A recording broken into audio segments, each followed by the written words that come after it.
মনোজ সাজদেব বর্তমানে বেশ জনপ্রিয় মুখ। মাত্র কয়েক সেকেন্ডে কাজ করেই বেশ ভালো চমক দিয়েছে দর্শকদের।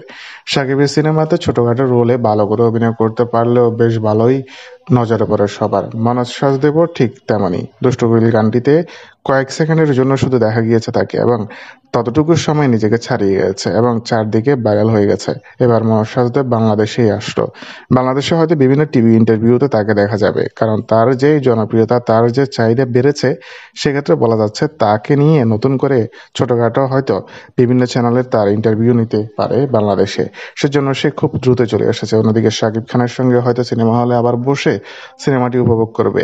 এর আগে মনোজের কোনো বাংলাদেশে আসা হয়নি, তবে এবার নিজেকে ছাড়িয়ে যাওয়ার সুযোগ চলে এসেছে। হয়তো সামনে আরো নতুন কাজে নিজেকে ব্যস্ত রাখতে পারবে। তো বন্ধুরা, ভিডিওটি নিয়ে আপনাদের মতামত জানিয়ে দিন আমার ভিডিওর কমেন্ট বক্সে। ধন্যবাদ।